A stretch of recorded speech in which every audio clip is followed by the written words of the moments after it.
Assalamualaikum warahmatullahi wabarakatuh. Saya Aurora Frida Yulia Afianti dari kelas 12 IPS 3 nomor absen 6 akan menjelaskan tentang pengaruh pandemi COVID-19 terhadap perekonomian global di Indonesia dan dunia. WHO menjelaskan bahwa coronavirus adalah virus yang menginfeksi sistem pernafasan. Infeksi ini disebut COVID-19.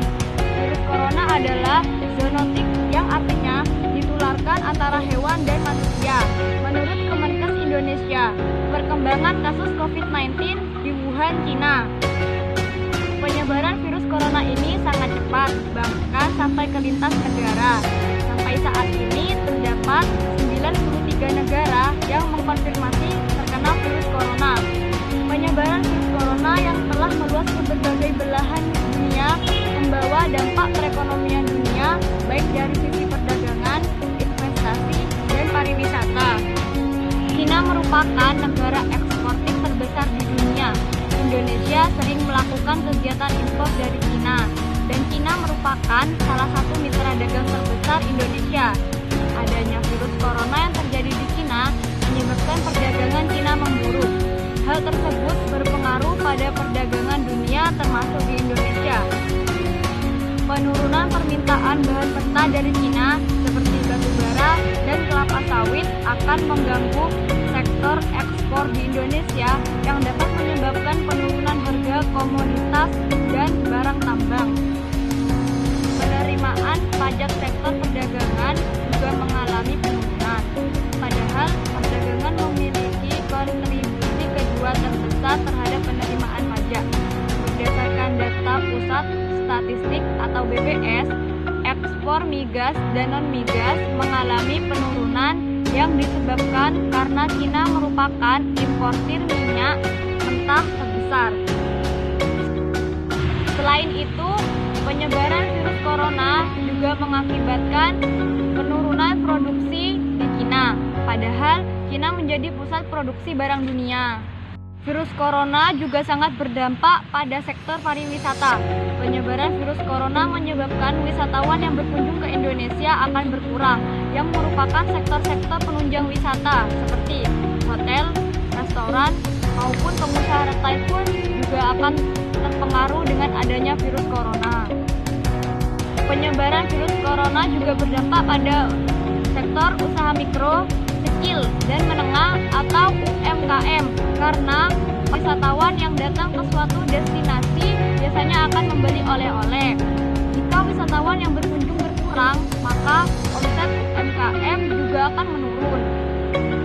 Sehubungan dengan terjadinya COVID-19, beberapa langkah yang dilakukan Indonesia dalam menghadapi virus corona ini adalah menurunkan BI 7-day reverse repo rate atau BI 7DRR sebesar 25 basis point menjadi 4,75%, suku bunga deposit facility sebesar 25 basis point menjadi 4,00%, dan suku bunga lending facility sebesar 25 basis point menjadi 5,50%.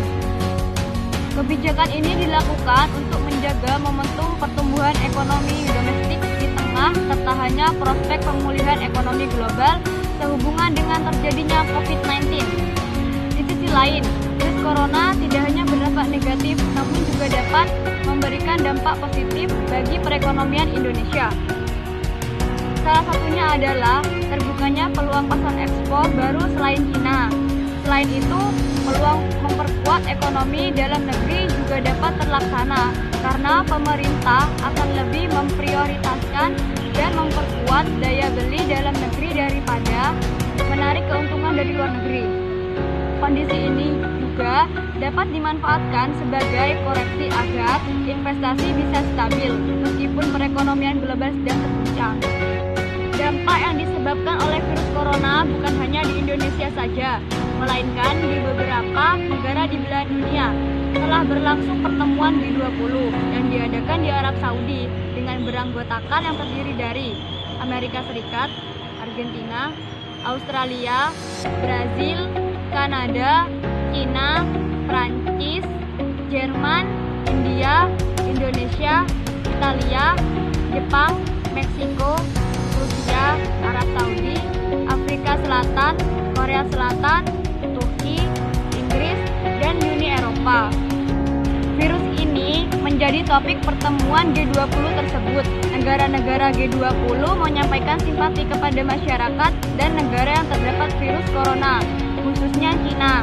Munculnya berbagai tekanan global, salah satunya adalah COVID-19, mendorong negara-negara G20 untuk meningkatkan kerjasama dengan mempererat bekerjasama internasional. Negara-negara G20 juga sepakat memperkuat pemantauan terhadap resiko global, khususnya yang berasal dari COVID-19, serta meningkatkan kewaspadaan terhadap berbagai potensi resiko dan sepakat untuk mengimplementasikan kebijakan yang efektif, baik dari sisi moneter, fiskal, maupun struktural. Sekian penjelasan dari saya, kurang lebihnya